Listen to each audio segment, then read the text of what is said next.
Hello students, कैसे हैं आप सब। स्वागत है आपका अपने एप्लीकेशन केस ट्यूटोरियल में।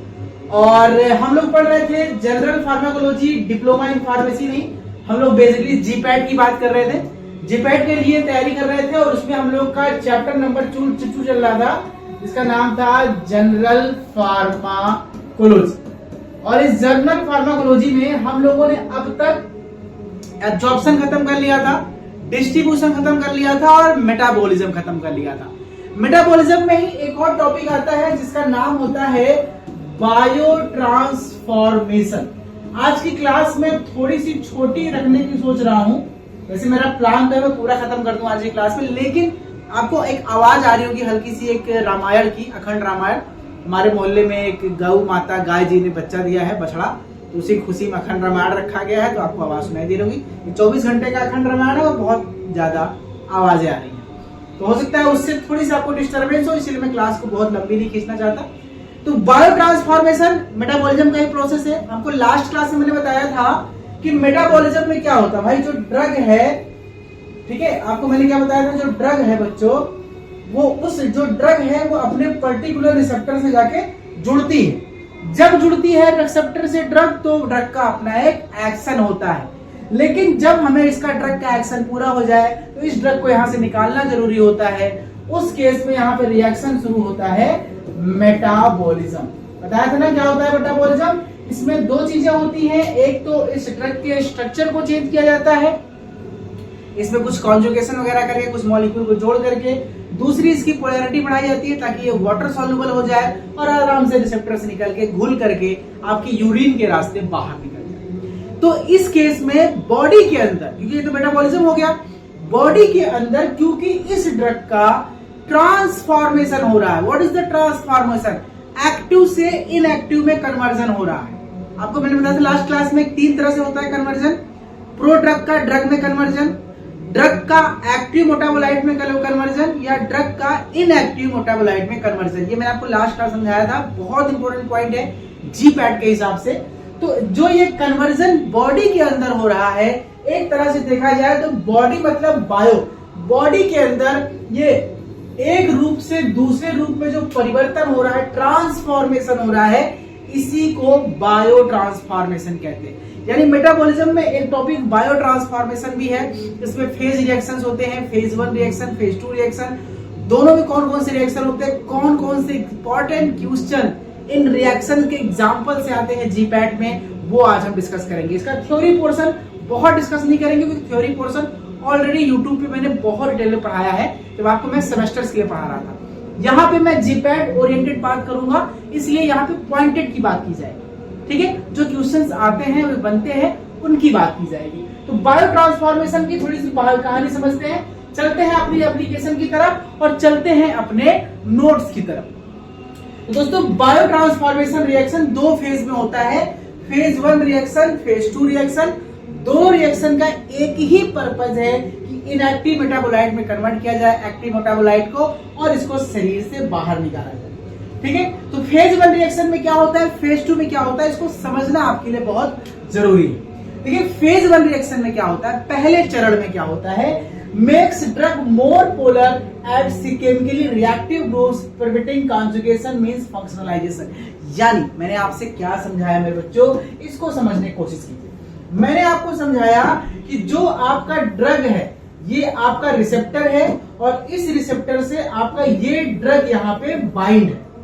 अब ये ड्रग पूरी तरह से लॉक एंड की मॉडल की तरह बाइंड है। ये कैसे निकलेगा? 2 फेज में काम होता है। पहले फेज में जो ड्रग है, इसके नेचर को हम पोलर बनाते हैं। जिस रिसेप्टर से बना है वो प्रोटीन का बना रिसेप्टर है, लाइपोफिलिक नेचर ज्यादा है इस ड्रग का। अगर इस ड्रग का जो लाइपोफिलिक नेचर ज्यादा है, इसमें हम कोई भी ला करके पोलर ग्रुप जोड़ देते हैं, जैसे COOH, ठीक है, या एसिटिल CH3COOCl, कोई भी पोलर ग्रुप ला करके अगर इस ड्रग से जोड़ दें तो ये ड्रग का नेचर हाइड्रोफिलिक हो जाएगा। जब ये हाइड्रोफिलिक होगा तो आसानी से वाटर सॉल्युबल हो जाएगा। ये कॉन्सेप्ट क्लियर हो गया। यानी फेज 1 में हमें कुल मिला के कोई भी फंक्शनल ग्रुप इसमें जाके जोड़ना है, इट मींस कॉन्जुगेशन करना है, क्योंकि कॉन्जुगेट करते हैं, जोड़ते हैं, इसलिए इसको कॉन्जुगेशन फेज भी कहते हैं। या इसमें कोई फंक्शनल ग्रुप जैसे carboxylic acid, acetic acid add कर देते हैं, इसलिए इसको फंक्शनलाइजेशन ग्रुप भी कहते हैं। तो इन दोनों का पर्पस क्या है कि इस ड्रग की पोलैरिटी बढ़ाना। हम क्यों चाहते हैं पोलैरिटी बढ़े? क्योंकि हमें पता है हम जो एक्सक्रीट करते हैं वो यूरिन है, वो हाइड्रोफिलिक नेचर का है। जब तक ड्रग ऐसी नेचर की नहीं हो जाएगी हाइड्रोफिलिक की कि वो यूरिन में घुल सके, तभी हमारे शरीर से बाहर निकले। अगर हाइड्रोफिलिक नेचर का ड्रग नहीं होगा तो वो यूरिन में डिसॉल्व नहीं होगी और शरीर से बाहर नहीं जाएगी। पहला फेज का मतलब ये, मोटा मोटा बात समझिए। फेज 2 में क्या होता है? Acts and increasing indigenous compound polarity. अब यहाँ पे काम लीवर का शुरू होता है, यहाँ पे काम शुरू होता है लीवर का। लीवर में ढेर सारे एंजाइम्स होते हैं। वो क्या करता है? इस ड्रग को, अब ध्यान से समझिए मेरे बच्चों, अगले स्टेप में ये जब ड्रग यहां से निकल के बाहर आ गया, अब इसमें ढेर सारे इंडोजिनस कंपाउंड, बेसिकली एंजाइम्स जो कि हमारे लीवर में होते हैं, वो निकल करके यहाँ पे ऐड होना शुरू होते हैं। जब इस एंजाइम इस पे जाके ऐड होते हैं तो इस ड्रग का शेप जो पहले ऐसे था वो कन्वर्ट होके ऐसे ऐसे ऐसे हो जाएगा, यानी कि अपना शेप चेंज कर देगा। ये ड्रग जब अपना शेप चेंज कर देगा तो आपको पता है कि रिसेप्टर पे वही ड्रग बाइंड करता है जो उसके शेप के कॉम्प्लीमेंट्री होता है। लेकिन जब शेप चेंज कर देगा तो ये रिसेप्टर से बाइंड नहीं होगा मेरे बच्चों और बाहर निकल जाएगा। यानी कि फेज 1 फेज 2 रिएक्शन का मोटिव क्या है? फेज 1 रिएक्शन में बायोट्रांसफॉर्मेशन में ड्रग की पोलैरिटी को बढ़ाना है ताकि वो वाटर सॉल्युबल हो जाए। दूसरे फेज रिएक्शन में उसके स्ट्रक्चर को चेंज करना है, उसमें कुछ फंक्शनल ग्रुप जोड़ के, एंजाइम्स वगैरह ऐड करके, ताकि वो रिसेप्टर को छोड़ के आराम से बाहर आ जाए। क्लियर हो गया? ये कॉन्सेप्ट मेरे ख्याल से आपको याद रहना चाहिए। बाकी थ्योरी कोर्स में मैंने खूब पढ़ाया। अब यहाँ पे कुछ क्वेश्चंस आते हैं जीपैट ओरिएंटेड। जीपैट ओरिएंटेड कुछ क्वेश्चन आते हैं। पहली बात कि फेज 1 में मैंने बताया तो कुछ ऐसे रिएक्शंस होते हैं जिससे पोलैरिटी बढ़ती है। तो कौन कौन से रिएक्शन फेज 1 में होते हैं? तो इसका एक ट्रिक है दोस्तों, इसका मैं आपको ट्रिक बता रहा हूं। फेज 1 में रिएक्शन होता है कॉर्ड, CHORD। याद करिएगा, ये फेज 1 में जीपैट का क्वेश्चन है। फेज 1 में कौन कौन से रिएक्शन होते हैं? दिस इज द कॉर्ड की। सी मतलब हो गया साइक्लाइजेशन दोस्तों, सी का मतलब हो गया हमारा साइक्लाइजेशन, ठीक है। एच का मतलब हो गया हाइड्रोलिसिस, ओ का मतलब हो गया ऑक्सीडेशन, आर का मतलब हो गया रिडक्शन और डी का मतलब हो गया डीसाइक्लाइजेशन। यानी कि हाइड्रो आप क्या देखा, कॉर्ड मतलब साइक्लाइजेशन, हाइड्रोलिसिस, ऑक्सीडेशन, रिडक्शन और डीसाइक्लाइजेशन। ये 5 तरह के रिएक्शंस होते हैं जिससे किसी ड्रग की पोलैरिटी बदलती है। अब जीपैट में पूछा गया है कई ड्रग का, किस ड्रग में कौन सा रिएक्शन होता है, ये याद करने वाली चीज है। यहां पे मैं इसको बताऊंगा दोस्तों, ये याद करने वाली चीज है। अब इसको ध्यान से समझिएगा। ऑक्सीडेशन रिएक्शन कौन देता है बच्चों? ऑक्सीडेशन रिएक्शन देता है फेनिटोइन, फेनोबार्बिटोन और प्रोपेनोलॉल। ये याद कर लेना। ऑक्सीडेशन रिएक्शन कौन 3 से मॉलिक्यूल देते हैं? क्योंकि बहुत सारे मॉलिक्यूल्स होते हैं, लेकिन जीपैट में ये क्वेश्चन एग्जांपल में कई बार पूछे गए हैं। तो याद कीजिएगा, फेनिटोइन, फेनोबार्बिटोन और प्रोपेनोलॉल। PPP, आप इसका ट्रिपल P मॉडल याद कर लीजिएगा। ऑक्सीडेशन किसका होता है? ट्रिपल P मॉडल का। PPP, फेनोबार्बिटोन, फेनिटोइन और आपका हो गया प्रोपेनोलॉल। रिडक्शन रिएक्शन किसका होता है?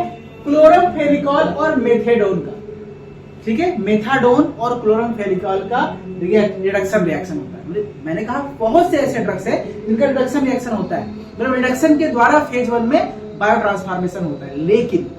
लेकिन क्योंकि हम बता रहे हैं यहाँ पे कुछ एग्जांपल जो आए हुए एग्जाम में, उसको लेकर चल रहा हूं। हाइड्रोलिसिस में बहुत सारे हैं, procaine, succinylcholine, lignocaine, procainamide, aspirin, pethidine, oxytocin, ये बहुत सारे ड्रग याद कर लो। Procaine, succinylcholine, lignocaine, procainamide, aspirin, pethidine और ऑक्सीडोसिन, इन सब का जो बायोट्रांसफॉर्मेशन रिएक्शन फेज 1 में होता है वो रिडक्शन रिएक्शन के द्वारा होता है। सबका अलग रिएक्शन होता है। अगला है साइक्लाइजेशन, ये है प्रोगुआनिन।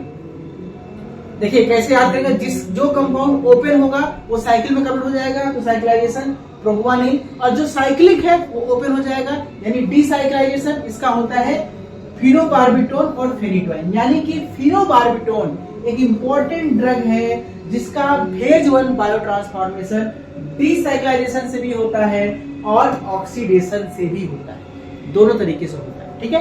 याद रखने का ट्रिक बेटा, जिस स्ट्रक्चर के कंपाउंड में ऑक्सीजन रिच जाए, उसका ऑक्सीडेशन ही होता है। ये आप जितने भी ड्रग देख रहे हैं इन सब के रिएक्शंस में ऑक्सीजन है, ये चीज याद रखिएगा। ये मोटा मोटा आपको याद रखना है, ठीक है दोस्तों, कि कैसे किसी ड्रग का हम लोग टाइप 1 रिएक्शन होता है। अब आगे देखते हैं। अब फेज 2 रिएक्शन, फेज 2 रिएक्शन की मैं बात करूंगा, ठीक है।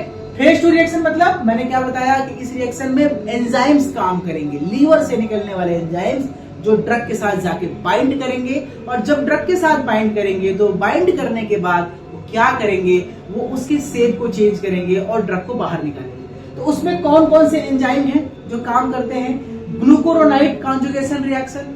अगर आप चाहते हैं देखना पूरा वीडियो लेक्चर, इसके साथ साथ जीपैट स्टडी मटेरियल और एमसीक्यूज क्वेश्चन की प्रैक्टिस अपने जीपैट के लिए, तो डाउनलोड कीजिए हमारा एप्लीकेशन केसीएल ट्यूटोरियल अपने गूगल प्ले स्टोर से, और उसको ओपन करने के बाद आप जाइए स्टोर ऑप्शन में, जहां पे आपको दिखेगा कोर्स टारगेट जीपैट 2024, और इसके साथ आप पाएंगे ढेर सारी video lectures, GPAT study material, MCQ questions और वीडियो से